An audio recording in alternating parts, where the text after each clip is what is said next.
hablarte en esta mañana, quiero hablarles en esta mañana del poder invencible de la palabra inerrante. Entendemos que la palabra inerrante significa que la Biblia no tiene errores, como fue registrada en sus autógrafos originales.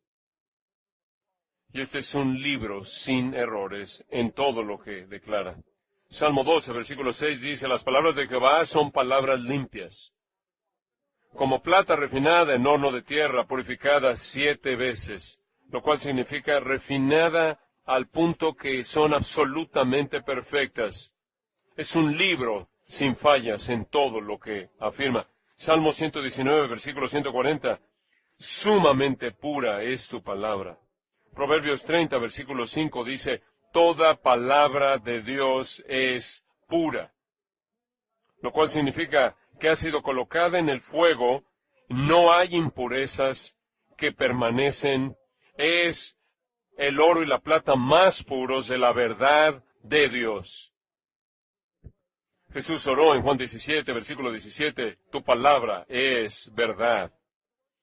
Y la palabra verdad significa realidad, significa las cosas, la manera en la que realmente son las cosas, significa no aquello que la cultura o la población dice que es algo. No es como es percibido por nosotros. Verdad significa realidad, significa la manera en la que las cosas realmente son. Y el pecado es lo que Dios dice que es el pecado. La salvación es lo que Dios dice que es la salvación. El cielo y el infierno es lo que Dios dice que algo es. Que todo hombre se ha hallado mentiroso, pero que Dios se ha hallado veraz. En Santiago 1, versículo 25, se hace referencia a las Escrituras como la ley perfecta. En 1 Pedro 2, versículo 2, la Biblia se representa a sí misma como, y cito, la leche no adulterada de la palabra. Esto significa que no es adulterada, que no tiene ninguna contaminación. La Biblia dice en Hebreos 6, versículo 18, es imposible que Dios mienta. He retraducido esto del idioma original y esto es lo que realmente significa, es imposible que Dios mienta. Significa lo que dice y dice lo que significa. Tito 1, versículo 2, Dios dice, Dios que no puede mentir. Hay algunas cosas que Dios no puede hacer. Dios nunca podrá contradecirse a sí mismo. Y es imposible que Dios mienta, porque Dios es verdad, y su Hijo es la verdad, y el Espíritu Santo es el Espíritu de verdad, y la palabra de Dios es la palabra de verdad. Con respecto a una Biblia tan inerrante, el príncipe de los predicadores, Carlos Haddon Spurgeon, dijo, si no creyera en la infalibilidad de las Escrituras, la infalibilidad absoluta de la misma, de tapa a tapa, nunca entraría otra vez este púlpito. Fin de la cita. Y así es con todos nosotros, los que estamos congregados aquí, que ministran la palabra de Dios. Si no creemos en la inerrancia de la palabra de Dios, nunca entraríamos otra vez un púlpito en nuestra vida. Y debido a que la palabra de Dios es inerrante, es por lo tanto, de manera necesaria, invencible. Debido a que la Biblia es absolutamente pura, por lo tanto es absolutamente poderosa. Debido a que la Biblia es lo que dice ser, puede hacer lo que dice hacer. La palabra invencible significa incapaz de ser vencido o sometido. Significa incapaz de ser conquistado o derrotado. Tal es el poder sobrenatural de la palabra de Dios. Y la Biblia es tan invencible que demanda muchos símbolos diferentes para expresar el todo de su poder. Es como, la Biblia es como un diamante hermoso que tiene muchos diferentes cortes y cuando lo tienes a la luz de algo, cada lado está reflejando la belleza de cierto lado y ningún símbolo en sí de la Biblia puede expresar el todo y por eso demanda se necesitan muchas diferentes analogías y metáforas. Inclusive para poder tratar de entender la totalidad de la palabra del poder invencible de la palabra inerrante. Y entonces lo que quiero hacer para nuestra sesión juntos es presentarles 7 símbolos de las Sagradas Escrituras, 7 metáforas, 7 analogías que se encuentran en la Biblia misma. Cómo la Biblia se representa a sí misma para nosotros. Quiero animarlos a que los escriban. Los animo a que los escriban en la parte de atrás de su Biblia.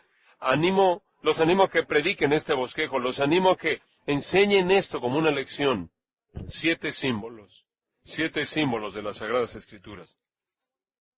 Quiero que piensen conmigo en primer lugar a partir de Hebreos capítulo 4. Hebreos capítulo 4, versículos 12 y 13.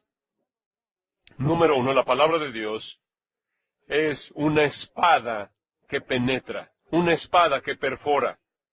No es un Q-tip que hace cosquillas. Es una espada que penetra, no es una pluma, es una espada. Y si la palabra de Dios no es una espada en tu mano, no estás predicando la palabra de Dios. En Hebreos capítulo 4, comenzando en el versículo 12, quiero ver los versículos 12 y 13. Y quiero que observen conmigo, en primer lugar, lo que la Biblia es, y en segundo lugar, lo que la Biblia hace. 2 cosas. En primer lugar, lo que la Biblia hace al principio del versículo 12. Porque dice, porque la palabra de Dios, no es la palabra de los hombres, no es la palabra de la cultura, no es la palabra de la sociedad, no es la palabra de la tradición, no es la palabra de la religión, es la palabra de Dios, y ha descendido a nosotros desde arriba. No se ha originado dentro de nosotros, dentro de este mundo, ha descendido desde el trono de Dios arriba. Es la palabra de Dios. No solo es la palabra de Dios, sino que en segundo lugar es la palabra viva. Dice, porque la palabra de Dios es viva. Esto significa que está viva. Habla en esta hora misma. De hecho, ahí en Hebreos capítulo 3, versículo 7, noten, si son tan amables, el tiempo verbal de esto, por lo cual como dice el Espíritu Santo, y después él cita del Salmo 95, 7, no dice dijo, tiempo pasado, sino que el Espíritu Santo dice a través de su palabra, tiempo presente, este libro está vivo. De hecho, este es el énfasis que se hace por el escritor aquí. En el original, en el idioma original, el orden de las palabras es este. Viva, porque la palabra de Dios es. Lo coloca en la posición enfática. El autor del libro de Hebreos está subrayando esto, y eso debe brincar de la página a nuestra vista. Esto no solo es un libro antiguo, este no solo es un libro viejo, este libro está vivo. Martín Lutero dijo, la Biblia está viva, me habla, tiene pies, me persigue. Tiene pies, dijo Lutero, la Biblia me persigue, tiene manos, me agarra. Este libro te agarra del corazón. En Juan 6:63 el Señor dijo, las palabras que os he hablado son espíritu y son vida. Cualquier otro libro en realidad es un libro muerto, a menos de que contenga la palabra viva de Dios. Debido a que este libro es vivo y habla a toda generación, en todo continente, en todo lugar, ha sido bien dicho que este libro está más actualizado que el periódico de mañana. ¿Quieres tener un ministerio contemporáneo? Predica la Biblia. Es el mensaje más contemporáneo relevante. De hecho, esta palabra activa significa energético. Está lleno de actividad. Cuando yo abro este libro, ha habido muchas veces cuando entro al púlpito física y emocionalmente cansado, y apenas puedo llegar al púlpito, y abro este libro y está lleno de energía divina. Este libro nunca está cansado, nunca le falta vida. Este libro siempre está llevando a cabo su obra en el mundo. Este libro nunca está en día de reposo. Este libro nunca necesita descansar. Este libro está activo. Y predicamos este libro. Inclusive cuando te vas a dormir, la palabra de Dios continúa llevando a cabo su obra en tu congregación. Y dice la palabra que es viva y eficaz. Es eficaz y por eso es eso, y es más cortante que toda espada de 2 filos. Es el arma más filosa en cualquier arsenal en el mundo. El escalpelo de ningún cirujano puede compararse con el poder cortante. es más cortante que toda espada de dos filos. En otras palabras, no hay un lado plano, sin filo, corta de los dos lados. No hay un libro plano en el canon. No hay un capítulo sin filo. No hay un versículo que no sea filoso en la Biblia entera. Eso es lo que la Biblia es. Y nunca debes ir al púlpito en el que estoy. Nunca puedes ir al púlpito sin ella. Eso es lo que es. Observa lo que hace. En primer lugar, penetra. Lo pueden ver a la mitad del versículo 12. Penetra hasta partir el alma y el espíritu. Este libro está tan afilado que penetra más allá de las fachadas de los hombres y mujeres. Va más allá de las excusas que presentan. Llega a las profundidades del corazón. Corta hasta la médula de la persona interna y llega al fondo de la vida de uno. Cualquier otro mensaje humano es superficial, simplemente se queda en la superficie, masajea el ego, puede masajear la parte de afuera, pero este libro penetra hasta las profundidades de una persona misma, va más allá de la superficie. No corta meramente lo de afuera, sino que penetra hasta los órganos vitales, hasta el corazón. Y noten en segundo lugar, no solo penetra, sino que juzga. Y puede juzgar. Ahí está la suficiencia de las Escrituras. Es más que capaz. Es capaz. Puede. Y discierne. Críticos significa criticar, una crítica. Las Escrituras pueden criticar de manera perfecta el corazón humano. Puede juzgar al alma y emitir el veredicto divino. Puede juzgar los pensamientos y las intenciones del corazón. El hombre mira lo que está delante de sus ojos, pero Dios ve el corazón. Y el ministerio de esta espada filosa de doble filo consiste en penetrar y juzgar lo que nadie más puede ver, lo que tú solo sabes de ti mismo, ni siquiera lo que ha sido dado a conocer por ti, por la palabra, entra a tal profundidad, hasta lo más profundo de tu alma y las profundidades de tu espíritu, que puede juzgar los pensamientos.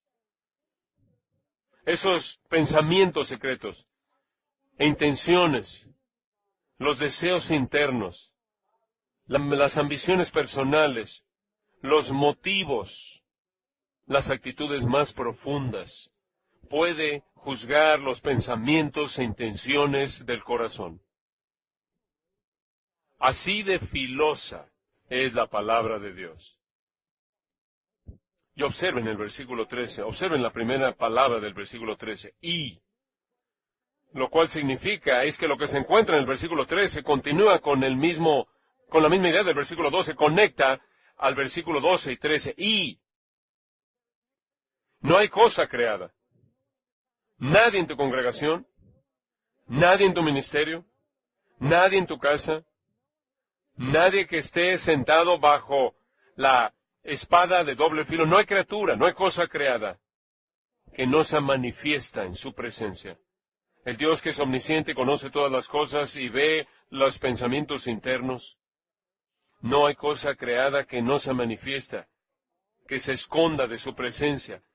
Antes bien, todas las cosas están desnudas, y en este contexto lo que esto está diciendo es que Dios ve el corazón interno mucho antes de que la palabra que penetra corte al alma para cortar las capas del corazón del hombre conforme la palabra es ministrada. Somos capacitados. Se nos da la capacidad de vernos a nosotros mismos como Dios nos ve. Podemos ver algo de lo que Dios ve cuando Dios ve las profundidades de nuestros corazones. No hay cosa creada que no se manifieste en su presencia. Antes bien, todas las cosas, por favor noten, todas las cosas, pensamientos, deseos, motivos, actitudes, todas las cosas están desnudas Están desnudas. Debido al ministerio de la palabra de Dios, exhibe todo. Y esta palabra desnudas, para desnudas, es una palabra griega, gimnos, de la cual derivamos la palabra en español gimnasio o gimnasia. Y cuando ibas a un gimnasio en el primer siglo, te desnudabas para poder hacer ejercicio y correr y demás, de tal manera que no había restricciones, nada de ropa que te contuviera de la extensión plena de todos los miembros corporales para que verdaderamente pudieras hacer ejercicio. Esta palabra dice que es la palabra de Dios la que nos desnuda y nos desnuda ante un Dios santo. Y podemos vernos a nosotros mismos por primera vez como Dios nos ve. Esta palabra quita todas las pretensiones, todas las excusas, todas las hojas de higuera y deja el alma humana desnuda ante Dios. Y observen las siguientes palabras y abiertas. Somos desnudados y después somos abiertos, somos colocados ahí bajo la palabra más cortante de dos filos. Somos abiertos, traquelizo, de donde obtenemos la palabra traqueotomía. Significa tomar por el cuello, agarrar por el cuello. Significa exhibir el cuello, la garganta de una víctima para matar. Cuando tomaban al cordero sacrificial, jalaban la cabeza hacia atrás. Y lo que hacía el sacerdote era que cortaba el cuello. Y de esta manera asestaba un golpe fatal al cordero sacrificial. Y eso es lo que la palabra de Dios hace. Da el golpe fatal al orgullo, da el golpe fatal a la justicia personal y a la suficiencia personal y a la lisonja personal. Abiertas a los ojos de aquel a quien tenemos que dar cuenta. O mejor, a quien tenemos que responder o a quien debemos darle una respuesta.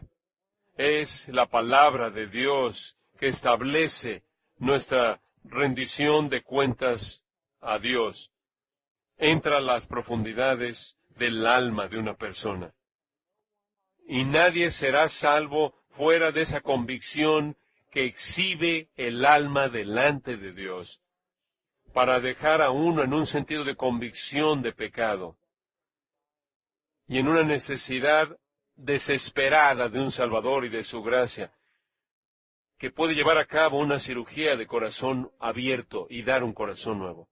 Esto es lo que sucedió en el día de Pentecostés, cuando Pedro desenfundó la espada de doble filo y la usó en Hechos 2:37. Dice, cuando oyeron esto, después de que Pedro había dicho, escuchen, ustedes hombres de Galilea, escúchenme, esto es aquello que fue hablado por el profeta Joel. Y él cita Joel 2, versículos 28 al 32. Y después pasa al Salmo 16, versículos 8 al 11. Y después pasa al Salmo 134. Y de regreso al Salmo 16, 8 al 11. Y después, para el crescendo, él llega al Salmo 110, versículo 1. Escritura, escritura, escritura, escritura. Dando estos golpes, metiéndolo a los corazones de estos hombres. Y cuando oyeron eso, dice esto, se compungieron, catenuso. Fueron profundamente apuñalados hasta el corazón. La palabra significa apuñalar como con un cuchillo. Caballeros, nos llamo, conforme ministramos la palabra de Dios, a que tomemos la espada que es más cortante que dos filos. Es el arma invencible del ministro. Nunca entres al púlpito desarmado. Desenfunda la espada, usa la espada del Espíritu. El arma de nuestra batalla, porque las armas de nuestra milicia no son carnales, sino poderosas para la destrucción de fortalezas. Derriba, haz a un lado cualquier otro cuchillo, haz a un lado cualquier otro utensilio diseñado por el hombre y toma la espada del Espíritu, la cual es la palabra de Dios. Este es número 1. Necesitas una espada, la espada para perforar, para penetrar en tu ministerio. No necesitas tener un mensaje que masajea el ego. No necesitas un ministerio que masajea el ego y que da palmadas en la espalda. Necesitas una espada de dos filos, doble filo. En segundo lugar, es un espejo que revela. Pasa a Santiago capítulo 1. Santiago capítulo 1, versículo 23. Y quiero que noten en segundo lugar que una vez que el corazón ha sido abierto y la cavidad del pecho es desnudada por la espada del Espíritu que ha penetrado ahora, el espejo de la palabra es levantado en alto. En Santiago 1, versículo 23, leemos, porque si alguno es oidor de la palabra, pero no hacedor de ella, estamos hablando de la palabra de Dios. Y él está diciendo, si alguien oye, pero no obedece, este es semejante, es una analogía, este es semejante al hombre que considera en un espejo su rostro natural. Observe esto, en un espejo. Él está asemejando la palabra de Dios a un espejo. ¿Y qué haces con un espejo? Un espejo te da conocimiento de ti mismo. Un espejo te capacita para verte a ti mismo como realmente eres. Un espejo te lo presenta tal como eres. Un espejo presenta un reflejo verdadero y una revelación verdadera de lo que hay adentro. Hay un sentido real en el que realmente no me conocí a mí mismo, sino hasta que comencé a leer la palabra de Dios. Yo nací en 1951, en esa época de los que estaban en una generación única, de una generación nací en una casa, en la de Norman Rockwell, fui el primero de varios hijos, mis padres. Mi madre me amaba, mi padre me amaba, mi madre me adoraba. Mi esposa todavía está tratando de corregir eso. Y encima de eso, la hermana de mi mamá vivía ahí donde yo crecí. Tenía dos madres que me consentían, me hacían todo, me afirmaban, me alababan. Y además jugaba fútbol americano, básquetbol, béisbol y corría. Estaba en atletismo.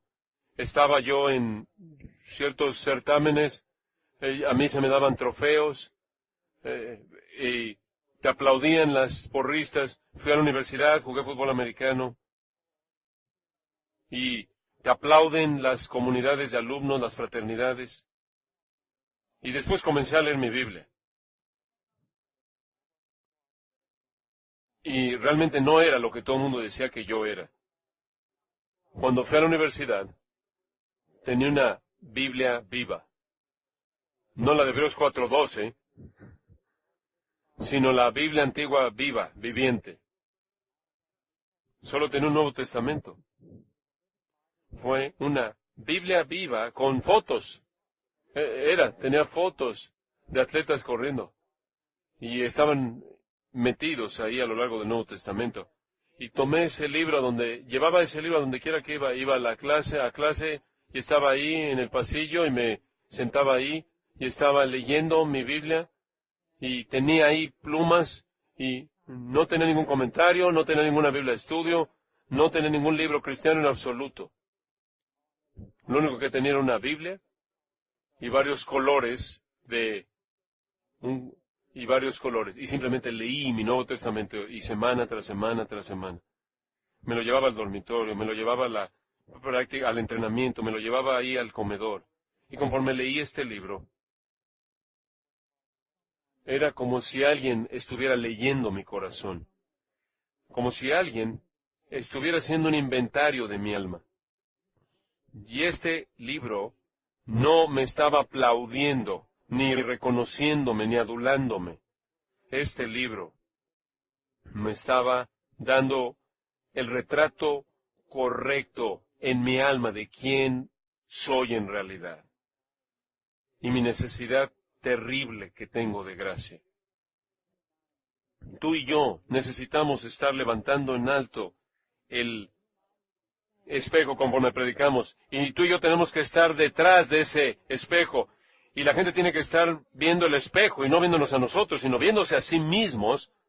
Muchas veces cuando he predicado, salgo ahí a la sala y puedo ver ahí en mi visión periférica, ahí en la esquina, un hombre penoso cuya esposa lo ha hecho venir a la iglesia y está esperando que todo el mundo se vaya para que él pueda acercarse a mí en privado. Y lo veo que se acerca y se me acerca y me dice esto, después de que ha oído la predicación de la palabra de Dios. ¿Has estado hablando con mi esposa? Parece que yo conozco más de él de lo que él conoce de sí mismo. Y yo le dije, no he hablado con tu esposa en absoluto. Él dice, sí, has hablado con él. Y yo le digo, no he hablado con tu esposa. Pero la palabra de Dios es como un espejo que te revela quién eres. Escucha, nadie va a ser salvo hasta que se vea a sí mismo por quién son. Y nunca nadie va a ser continuamente santificado sin que continuamente esté viendo la ley perfecta de la libertad y viendo la estima de Dios y donde tiene que haber arrepentimiento y si tiene que haber mejoras y si tiene que haber una corrección. Es un espejo que revela. Y todo versículo. Estaba predicando no hace mucho tiempo atrás en mi iglesia que pastoreé y yo prediqué lo que pensé fue uno de los mensajes más suaves que jamás he predicado. Estaba predicando en 1 Corintios 13, hablando del amor es paciente. Y casi me estaba disculpándome a mi propio corazón por predicando de amor es paciente. Y yo pensando que esto no va a tener ningún efecto. Era como si la aplicación fuera, ir por todo el mundo y sonríe. Ve por todo el mundo y sonríe. Y yo estaba pidiendo que el Señor no regresara mientras que yo estaba predicando el amor es paciente. Pero al final hablé de cómo Cristo es la personificación de esta virtud del amor y lo paciente que Él ha sido con nosotros y que Dios no quiere que ninguno de sus elegidos perezca, sino que todos vengan al arrepentimiento y a la fe. Y tan pronto como terminé ese mensaje, había un hombre que había venido, que nunca antes se había conocido, y él corrió al púlpito, ni siquiera me había podido salir del púlpito, estaba en el púlpito conmigo.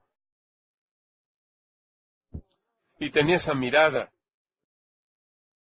que Dios lo había sacudido, se había aferrado de él. Y le dije, pasemos allá abajo, al frente, y nos sentamos ahí en la banca de adelante. Y él dijo, he venido a la iglesia hoy solo, porque nadie en mi familia quiere venir,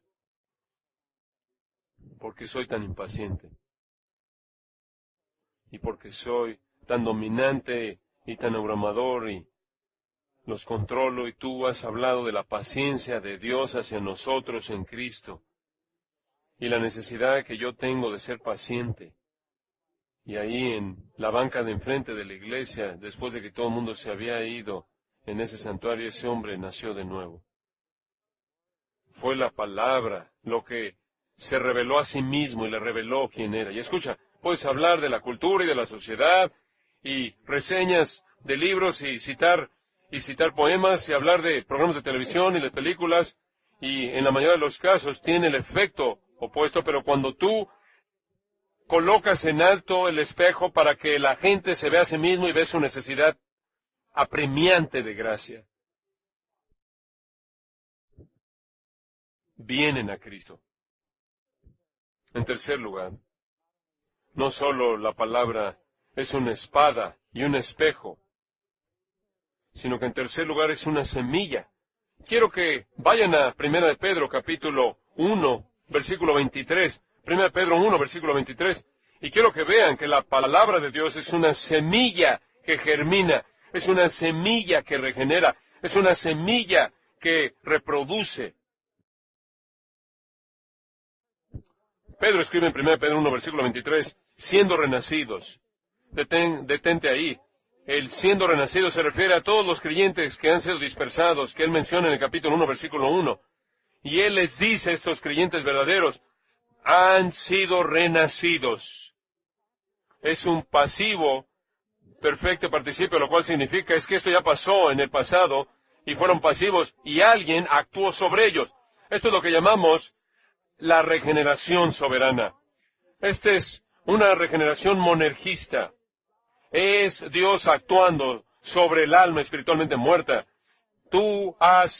Ustedes han renacido. El nuevo nacimiento es la vida de Dios en el alma del hombre. Es el alma espiritualmente muerta que ahora se ha vuelto la destinataria de la vida de Dios. Y una persona se convierte en una nueva criatura en Cristo, y las cosas pasadas, las cosas viejas pasaron, y aquí todas son hechas nuevas. Y ha recibido una nueva vida en Cristo, totalmente diferente de cualquier cosa que has experimentado a este punto. De hecho, es vida eterna lo que ha venido a ti, al alma. Es la vida de la época venidera en el alma. El cielo viene a nosotros antes de que nosotros inclusive lleguemos al cielo. Y él dice, siendo renacidos. Y él presenta una afirmación negativa y después una afirmación positiva. Primero, la negación. Así es como no nacieron de nuevo. No de simiente corruptible. Simiente o semilla. Una simiente corruptible solo puede reproducir una vida que es semejante a la suya. Las semillas de manzana no producen naranjas. Las semillas de manzana producen árboles de naranja y el fruto de la manzana. Hay un principio fundamental en la vida. Lo que es de cierta naturaleza da lugar a algo que es de la misma naturaleza. Él dice, no renacieron de una simiente corruptible. La vida eterna no se lleva a cabo por una simiente corruptible que solo da vida temporal. No. Dice, sino. Y Martin Lloyd Jones dijo, gracias a Dios por los sinos en la Biblia. Sino de incorruptible, y añadiríamos la palabra simiente.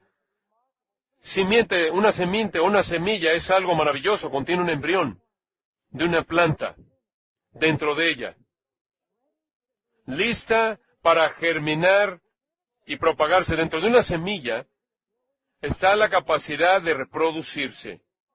Es capaz de germinar. Y él dice que hemos renacido de semilla incorruptible. ¿Y qué es esta semilla? Él dice que es por la palabra de Dios que vive y permanece para siempre. Una vida sobrenatural solo viene de una semilla sobrenatural. La vida eterna solo viene de una semilla que es viva y permanece para siempre. Escucha, será más fácil crecer cedros al plantar canicas que alguien salve sin que se implante esta simiente imperecedera en la tierra preparada de sus corazones. Jesús habló de esto en Lucas 8, versículo 5. Él dijo, la semilla es la palabra de Dios. Y está viva. Esto es lo que Hebreos 4:12 dijo. Produce una vida que nunca perece, que nunca muere. Como dice en Juan 11, versículo 25, aunque mueran, vivirán para siempre. Es mediante esta palabra inerrante inspirada de Dios que viene este nuevo nacimiento. Esta es la verdad de tu ministerio. Tú siembras, tú cosechas lo que siembras. Tú cosechas más de lo que siembras. Tú cosechas más tarde de cuando siembras. Y si tú siembras un mensaje bajo, vas a cosechar una iglesia baja. Y si tú siembras humanismo secular y psicología popular y tendencias mundanas y tradiciones religiosas y liderazgo corporativo e ideologías culturales y pensamientos filosóficos y experiencias personales y comentarios políticos, vas a cosechar una iglesia no convertida. Pero si tú siembras la simiente que vive y permanece para siempre bajo los auspicios de la palabra de Dios, el único que puede hacerla germinar, tendrás a la iglesia regenerada. Spurgeon dijo, prefiero hablar 5 palabras de este libro que 50,000 palabras de los filósofos. Si queremos avivamientos, debemos avivar nuestra reverencia hacia la palabra de Dios. Si queremos conversiones, Spurgeon dijo, debemos meter más de la palabra de Dios en nuestros sermones. ¿Oyeron eso? Menos de ti, más de Dios. En cuarto lugar, La palabra de Dios es leche que nutre. Mientras que estás en Primera de Pedro, mientras que estamos ahí en el vecindario, vamos al capítulo 2, versículos 2 y 3. Y una vez que uno ha sido soberanamente regenerado por el Espíritu Santo de Dios, haciendo que la semilla de la palabra germine y dé vida, dice en el versículo 2 de 1 Pedro 2, él habla de la leche, del crecimiento espiritual de alguien que ha nacido de nuevo. Y él hace otra analogía. Y él dice, como niños recién nacidos, todos los creyentes siempre deben ser como niños recién nacidos. Nunca debes dejar de ser como un niño recién nacido. Nunca avanzas al lugar en el que tienes madurez espiritual, en el que alguien en tu ministerio, ni tú que sirve, debe estar más allá de ser como un niño recién nacido. Siempre debes estar deseando la palabra de Dios como un recién nacido desea la leche. Por eso dice, desead. Dice, clamen, anhelen, que tengan un deseo intenso, que tengas una sed dominante singular. Como niños, desead como niños recién nacidos, la leche espiritual no adulterada. Ahí está la inerrancia de las Escrituras, la leche no adulterada o pura. Es la fuente primordial de nutrición. Los bebés pueden digerir la leche. Antes de que puedan digerir otro tipo de alimento, la leche contiene anticuerpos que proveen protección de las enfermedades. La leche contiene nutrientes que producen el crecimiento. Conforme ministramos la palabra de Dios, debemos estar alimentándole a nuestra congregación. La leche de la palabra es una dinámica, es un crecimiento, es un estimulante de crecimiento espiritual dinámico. El desarrollo espiritual de nadie va a poderse llevar a cabo si no ingieren la palabra de Dios. Nadie va a vivir al mismo nivel del nivel de ingestión de la palabra de Dios, pero nadie va a ir más allá de la medida de la palabra de Dios que se está derramando en nosotros como la leche. Y nos da la razón, ¿por qué? En el versículo 2, ¿para qué? Una afirmación, declaración de propósito, ¿para qué? Por ella. Y el por aquí es por el medio de la palabra de Dios. Este es el medio ordinario de la gracia. Por ella, crezcáis, refiriéndose a todos aquellos que han nacido de nuevo, crezcáis, esto es que maduren, avancen, se desarrollen, incrementen su piedad. Con respecto a la salvación, la salvación aquí se refiere a la santificación. La palabra tiene que ser ingerida y digerida y produce cuerpos espiritualmente fuertes y partes fuertes y un sistema de defensas fuerte que puede pelear, que puede defenderse contra las enfermedades espirituales. ¿Con qué limpiará el joven su camino? ¿Con qué limpiará el hombre de edad su camino? ¿Con qué limpiará la mujer de edad su camino? ¿Con qué limpiará el adolescente su camino? Con guardar tu palabra. En mi corazón he guardado tus dichos para no pecar contra ti. Es la palabra de Dios atesorada en nuestro corazón lo que nos capacita para resistir la tentación. ¿Te acuerdas de Jesús en el desierto 40 días, 40 noches? Al final de eso está la tentación triple climática y ahí el texto creo que indica que es tentado durante la experiencia total y aquí llegamos a la cúspide de las tres tentaciones y el diablo usa toda la actividad del infierno contra el Hijo de Dios. Manda estas piedras que se conviertan en pan. Y Jesús dijo, escrito está. No solo de pan vivirá el hombre, sino de toda palabra que sale de la boca de Dios. Deuteronomio 8, versículo 3. Y con cada ataque, Jesús desenfunda la espada del Espíritu y repele las tentaciones de Satanás mediante la palabra de Dios. Así es como tú y yo vamos a permanecer fieles en nuestra búsqueda de la santidad, por la gracia de Dios y por la palabra de Dios. En quinto lugar, es una lámpara que brilla. Vamos al Salmo 119, versículo 105. Y lo que estamos haciendo es presentar los diferentes símbolos de las Escrituras. ¡Qué increíble instrumento de gracia es la palabra de Dios! Es una espada que penetra, es un espejo que revela, es una semilla que germina, es leche que nutre, es una lámpara que brilla. Salmo 119, versículo 105, ustedes conocen este texto muy bien. Lámpara es a mis pies tu palabra y lumbrera a mi camino. Tres cosas quiero decirles acerca de este versículo rápidamente. Número uno, vivimos en un mundo muy oscuro. Y se está volviendo más y más oscuro. Hay muchos peligros y muchas trampas que amenazan la seguridad de todos aquellos que viajan por el camino angosto que lleva la vida. Y muchos viajeros han sufrido el desastre camino a la gloria. Vivimos en un mundo oscuro y necesitamos luz para ver nuestro camino, ver por dónde caminamos y ver dónde están los hoyos, agujeros en el camino y los peligros que están ahí frente a nosotros. Y en segundo lugar, no solo vivimos en un mundo peligroso y oscuro, sino que la palabra de Dios es lámpara que nos da la luz necesaria para todos los viajeros que están caminando por ahí. Esta lámpara no es opción para algunos de nosotros, es una necesidad para cada uno de nosotros. Y la lámpara brilla con mayor fuerza en la hora más oscura de la noche. Y esta lámpara de la palabra de Dios nunca ha brillado con mayor fuerza que como está brillando en esta hora misma en la que tú y yo vivimos, conforme vivimos en esta generación pecaminosa y adúltera, conforme vivimos en una época en la que virtualmente no tienen precedentes, son sin precedentes en muchos niveles. Es la palabra de Dios que está brillando la luz frente a nuestro camino, está revelando el camino, y conforme estamos de pie ahí en los púlpitos, en salones de clases, conforme ministramos la palabra de Dios, debemos estar sosteniendo en alto la luz.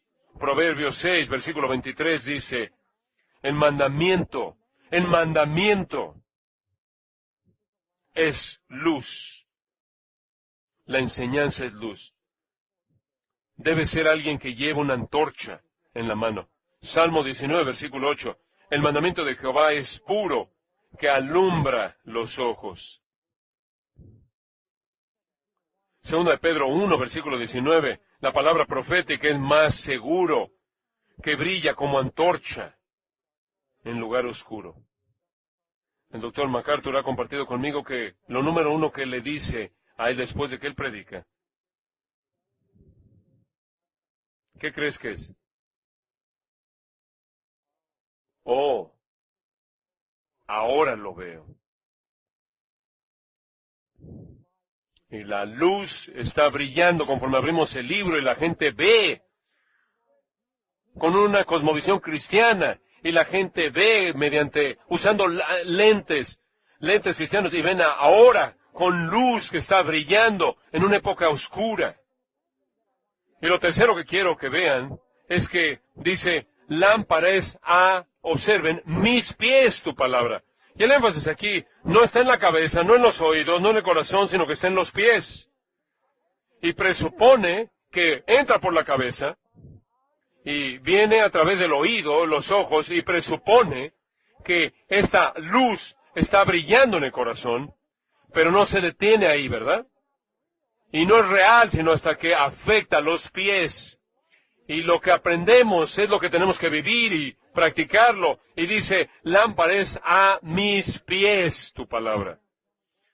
James Montgomery Boyce escribe, no sabemos cómo vivir nuestras vidas, pero la Biblia brilla en el camino frente a nosotros para exponer los caminos peligrosos y equivocados que podamos tomar y alumbra los correctos. Es la palabra inerrante lo que da guía infalible. Spurgeon dijo, todo en el servicio de los trenes depende de la precisión de las señales. Cuando estas señales están mal, la vida será sacrificada. En el camino al cielo necesitamos señales que no estén equivocadas, o las catástrofes serán mucho peores. Y solo hay una fuente que nos da señales infalibles y una guía inerrante, y es la lámpara de la palabra de Dios que tenemos. Tu iglesia, tu púlpito, tu salón de clases, tu estudio, tiene que ser el lugar con mayor luz en tu ciudad.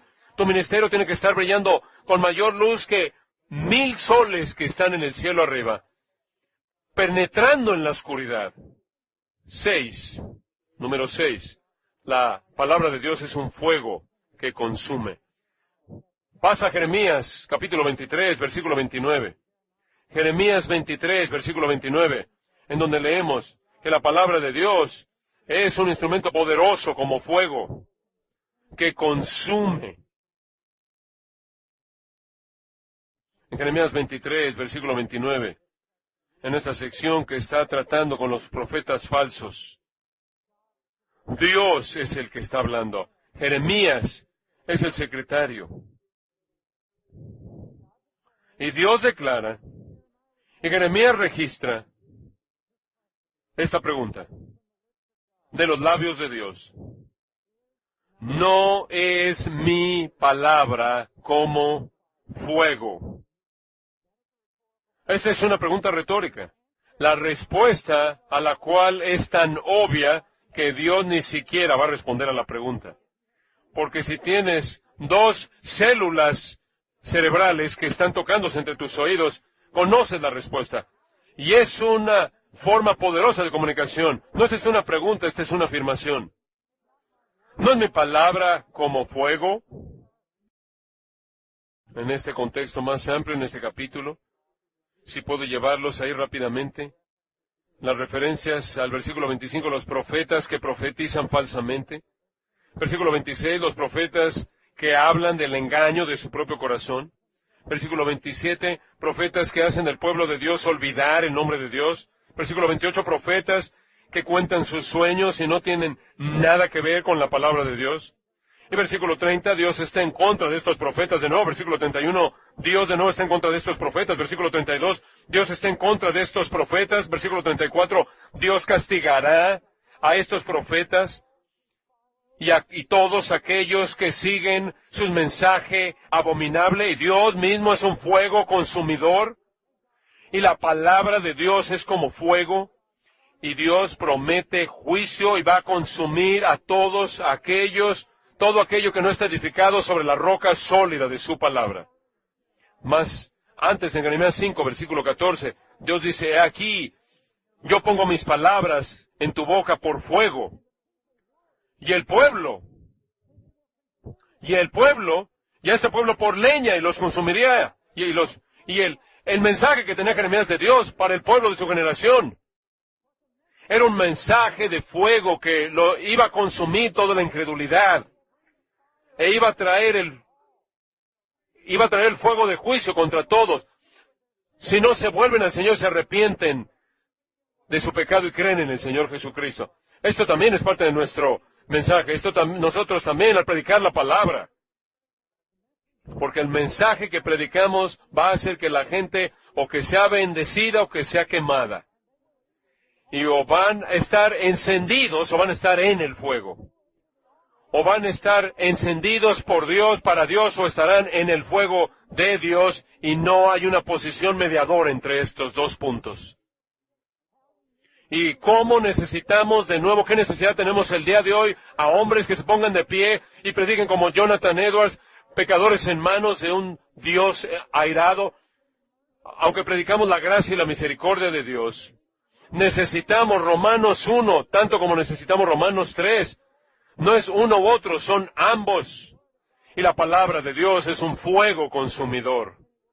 Y va a consumir a todos aquellos que están en incredulidad. Este es un libro que está ardiendo como fuego. Las Escrituras están ardiendo.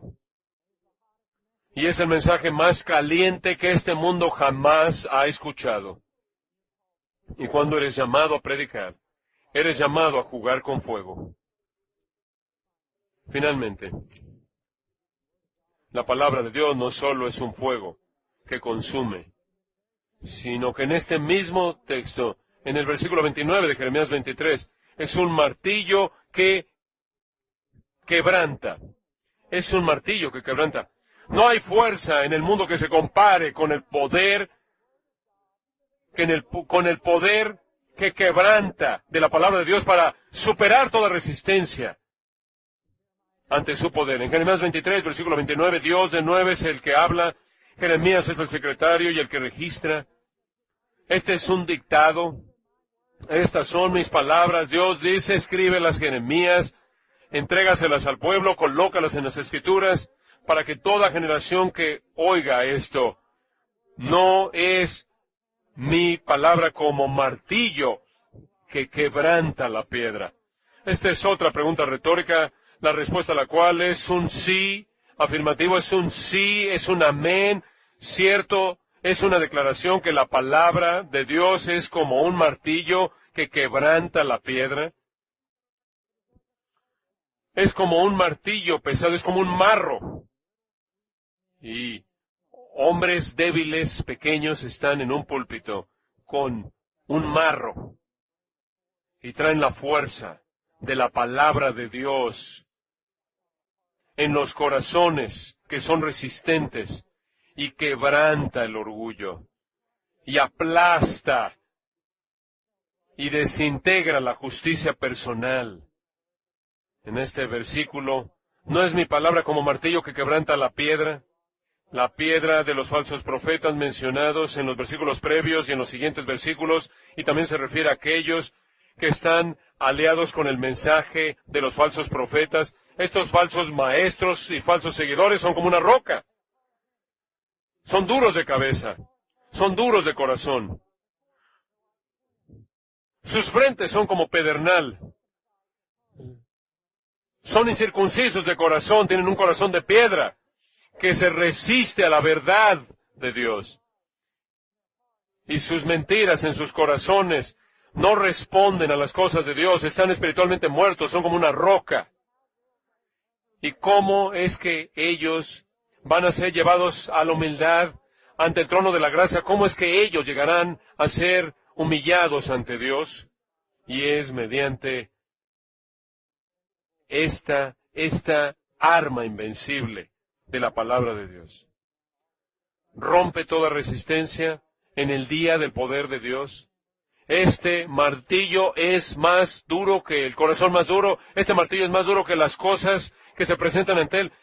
Este martillo es más fuerte que el alma más duro y la incredulidad más parecida a la roca. Este martillo ministra el golpe fatal al ego, al orgullo, a la confianza personal, y lleva a un hombre, una mujer al lugar de que es humilde ante Dios, para que invoque su nombre, la gracia y misericordia que necesita. Este es el poder invencible de la palabra inerrante.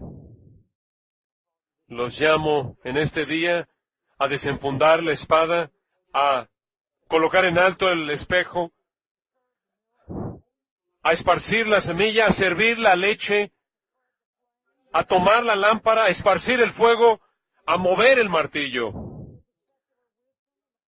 Deja la sabiduría secular en el púlpito, deja el entretenimiento en la iglesia, deja la dramatización, quítate la retórica, desenchufa las luces de color, coloca el púlpito en el centro del edificio, ponte de pie como un hombre, abre la Biblia, levántala y suéltala y deja que se proclame. Es el poder invencible de la palabra inerrante. Oremos.